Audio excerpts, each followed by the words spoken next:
घडणार आहे आणि देव आपल्यासाठी देण्यासाठी उभा आहे. कसा आहे? उभा आहे.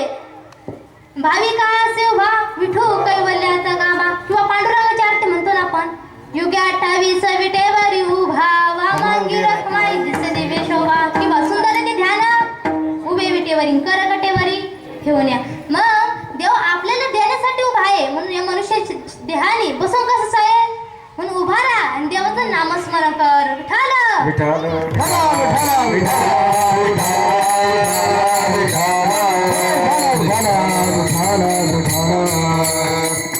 आणि देवाचं नामस्मरण करत असताना देवावर विश्वास असावा. काय असावा? विश्वास असावा. त्यासाठी मी एक दृष्टांत सांगते, ऐका. एक राजामध्ये दुष्काळ पडला, पाणी प्यायलाही नाही, मुके जनावर तरफडून मरायला लागली. तेव्हा राजा व प्रधानजी बाहेर फिरण्यास गेले आणि एका तळ्याच्या काठी बसले. आणि ते असं झालं की ते तळ्याच्या काठी बसले, ते झाडाखाली ते बसले, पण झाडावरती एक नर व मादी नावाचे पक्षी राहत होते. नर पक्षी मादी पक्षीला म्हणतो, अगं ऐकलंस का, जर या राजाच्या ओंझाळवर मानेचे रक्त काढले, तळ्यात शिपले तर तळ्याला पाणी लगेच येईल. काय येईल? पाणी येईल. पण मादी पक्षी म्हणे, जर राजाच मेला तर आपली प्रजा सुखी होऊन काय उपयोग, पाणी होऊन काय उपयोग. तेव्हा नर पक्षी म्हणतो, अगं ते समोरचं झाडाचं पान दिसतंय ना, त्याचा जर रस लावला ना मानेला तर ताबडतोब मानही बरी होईल आणि पाणीही मिळेल. पण असं झालं, प्रधानजीला ती पक्ष्यांची, नर व मादी पक्ष्यांची भाषा कळत होती. प्रधानजीने आपलं बोट कापलं, रक्त आलं.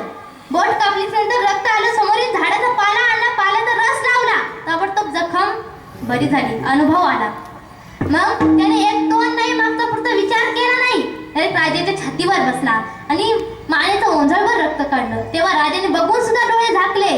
काय केलं? बघून सुद्धा डोळे झाकले. त्याच्यानंतर ओंझळवर रक्त प्रधानजीने घेऊन तळ्यात शिपलं आणि तळ्यात शिपल्याच्या नंतर तळ्याला पाणी आलं, सर्व प्रजा सुखी झाली.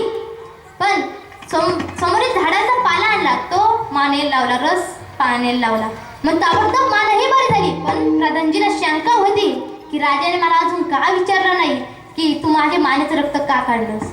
तेव्हा हे संकोच होता, हे त्याला शंका वाटत होती. म्हणून तो राजाकडे गेला, म्हटला, राजे, तुम्ही जे मला मी का तुमचे जे काही केलं त्या प्रकाराबद्दल तुम्ही मला काही विचारलं नाही की माझी मान का कापली, रक्त का काढलं.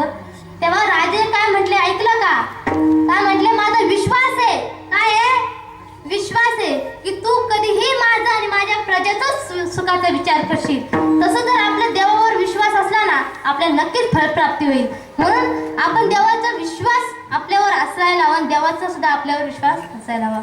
त्यासाठी देवाचं नामस्मरण करायचं, ते अहोरात्र करायचं आणि ते कसं करायचं तर अभंगाचं दुसरं चरण. हरी मुखे